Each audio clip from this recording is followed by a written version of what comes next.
Laidą remia Fakto Auto. Naujausi Citroen modeliai, modernus dizainas, kasdienis praktiškumas ir net 8 metų arba 200 000 kilometrų garantija. Laidos rėmėjas rrr.lt. Raskite savo dalį.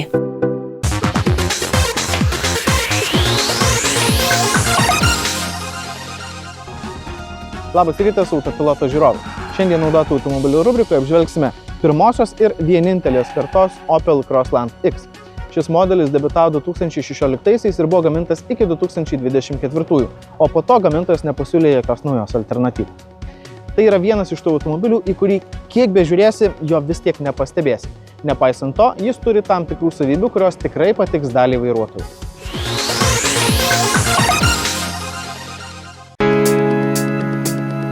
Opel Crossland X rinkoje atsirado tam, kad gamintojas neprarastų konkurencingumo ir pakeitė iki tol gamintą kompaktišką vienatūrį Meriva.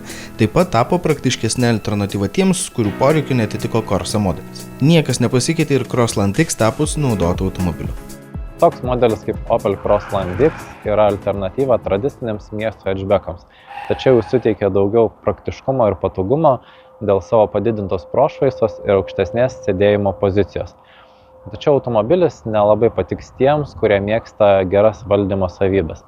Tad apibendrinus, tai bus puikus pasirinkimas tiems, kas ieško kompaktiško, paprasto, nekaprizingo automobilio su tikrai padidintomis praktiškumo savybėmis. Crossland X rinkoje pasirodė tuo metu, kai Opel pateko į PSA Peugeot Citroen rankas, todėl jame galima rasti tik prancūziškus variklius.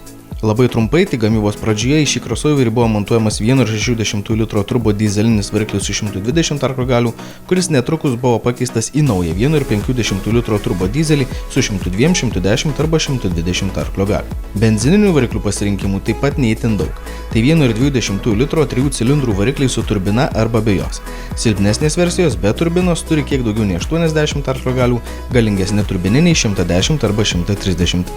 Galingesni varikliai buvo poruojami su 6 pavarų mechaninėmis arba tiek pat pavarų turinčiamis automatinėmis pavarų dėžėmis, silpnesni tik su mechaninėmis. Taip pat nepaisant to, kad Crossland X yra padidinto pravažumo modelis, bet versijų su visais varomais ratais nebuvo. Mes bandome versiją su 1,5 litro dyzeliniu varikliu turinčiu vos daugiau nei 100 arklio galių ir 6 pavarų mechaninė greičių dėžė. Dėl sąlyginai didelio 250 Nm sukimo momento, kuris išvystomas dar nepasiekus 2000 sūkių ribos, iš vietos Crossland X pajuda energingai, todėl važiuoti mieste sunkumų nekils. Tačiau pasiekus 90 km/h greičio ribą, dinamika išblėsta. Bet tada lieka ekonomija. Važiuojant mišriu režimu, šis variklis 100 km vidutiniškai gali sunaudoti mažiau nei 5 litrus dyzelino, užmiestyje mažiau nei 4, mieste vos daugiau nei 5. Todėl ieškančius puikios degalų ekonomijos tokios sąnaudos turėtų džiuginti. Važiuoklė veikia taip, kaip ir galima tikėtis iš tokios klasės eilinio crossoverio. Staigus posūkiai ir didesnis greitis nesuderinami dalykai, tačiau su daugeliu kelio nelygumų susitvarkoma be didelio vargo. Opel Crossland X pakeitė iki tol gamintą Opel Meriva modelį, o Meriva buvo toks kompaktiškas vienatūris. Ir tas vienatūriškumas persikėlė tam tikrą prasme ir į Crossland X modelį, nes šio automobilio viduje tikrai pakankamai erdvu, nepaisant to, kad jis yra nedidelis, kompaktiškas automobilis, taip pat daug stiklo, daug šviesos, geras matomumas ir galbūt ne itin racionaliai išnaudota erdvė.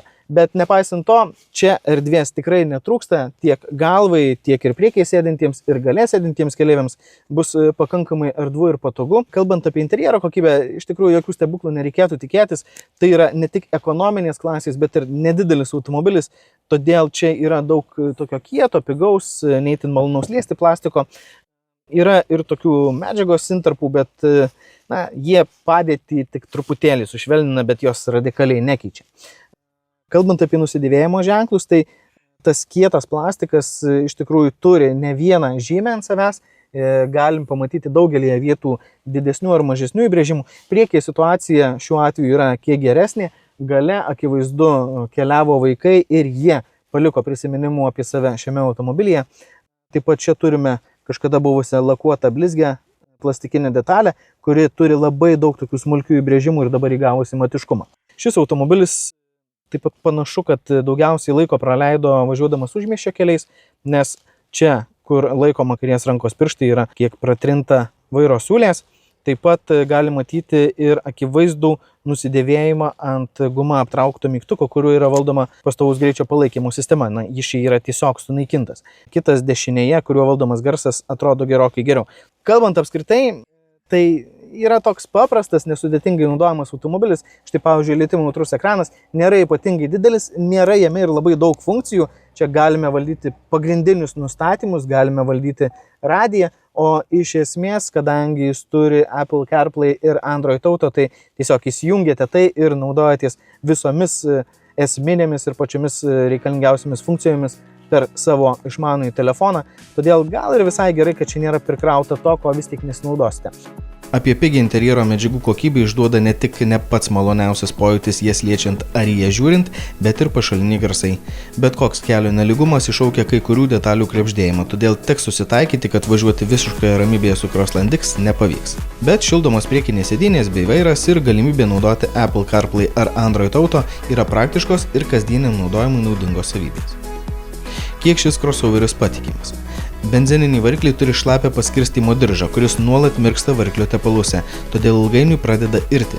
Tepale atsiranda mažų diržo atplaišų, kurios užkemša tepalo siurblį arba diržas gali nutrūkti.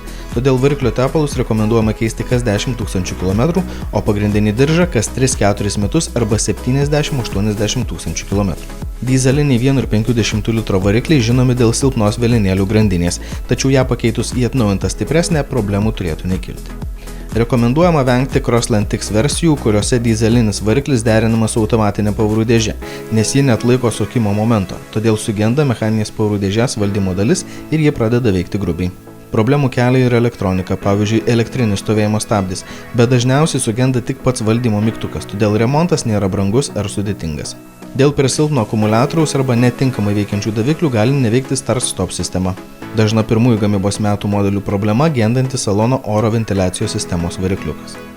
Toks Crossland X gali ir neužsivesti. Jei problema nutinka modeliu su dyzeliniu varikliu, tuomet kaltos gali būti pakaitinimo žvakės arba pakaitinimo sistemos valdiklis. Benzininiuose varikliuose taip pat dėl to kaltos gali būti žvakės arba degalų siurblio gedimas. Jeigu jums patinka, kad toks Opel Crossland X per daug nekrenta į akis, bet yra pakankamai funkcionalus ir praktiškas automobilis, tai būtent šis, kurį bandau šiandien, gali būti jūsų, nes jį parduoda longo.lt. Šiuo metu šio Crossland X kaina yra 10 200 €. Taip pat trumpai priminsiu, kad šis automobilis pagamintas 2020 metais, turi ekonomišką 1,5 litro turbo dyzelinį variklį, 6 pavarų mechaninę greičių dėžę ir šiuo metu yra įveikęs nepilnus 200 000 km.